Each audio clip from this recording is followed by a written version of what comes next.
Sir, हमारे मराठी में कहावत है, बैल गेला आणि झोपा केला, यानी मर जाने के बाद अपन इलाज कर रहे हैं, मरे हुए आदमी को सीपीआर देने की कोशिश कर रहे हैं। धन्यवाद अध्यक्ष महोदय, जो आपने मुझे आपदा प्रबंधन संशोधन विधेयक 2024 से बोलने का मौका दिया। मेरा राज्य महाराष्ट्र और खास करके मेरा निर्वाचन क्षेत्र सांगली लगातार आपदा से जूझ रहा है।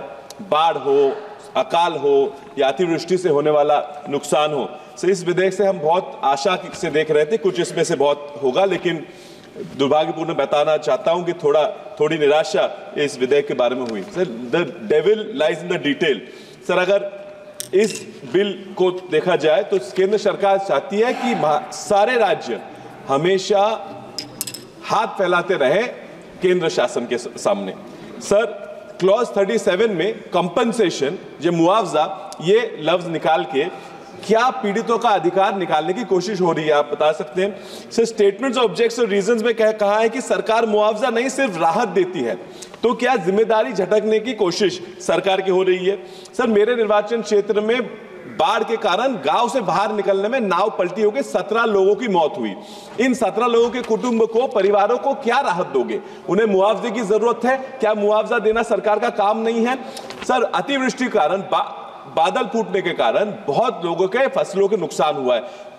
अलग अलग फसलों का नुकसान होकर क्या उनको मुआवजा देना सरकार अपनी जिम्मेदारी नहीं समझता? सर, गाय और भैंस जो अपने जिन पे हम जीते हैं, वो बाढ़ उनको नदी के साथ बहाकर ले गई, उनको मुआवजा देना क्या सरकार अपनी जिम्मेदारी नहीं समझती? सर, सुप्रीम कोर्ट ने कहा कि disaster fund disbursement can not be discretionary, but this bill further centralizes an already heavily centralized disaster management system.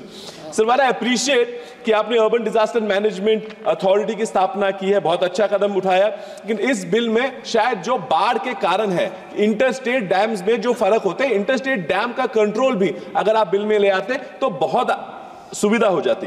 कुछ इंफ्रास्ट्रक्चर क्रिएट करने की, जैसे जहां ज्यादा बाढ़ आती है, जहां ज्यादा नुकसान होता है, एसडीआरएफ एनडीआरएफ का जल्दी वहां आने के लिए रेलवे स्टेशन हो, एयरपोर्ट, और सांगली जगह में आज भी एयरपोर्ट की निर्मित नहीं हो पाई है।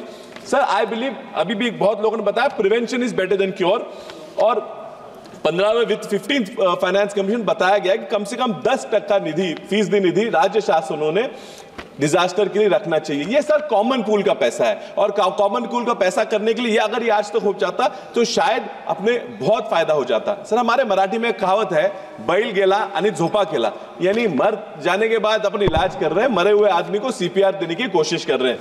इसलिए सर, इस बिल में एनडीए में को एक अलग डिपार्टमेंट का अगर अपन स्टेटस दे देते तो शायद बहुत अच्छा हो जाता। सर, एनडीएमए को 24 घंटे 7 हफ्ते में 7 दिन काम करने की बहुत जरूरी हमें लगता है।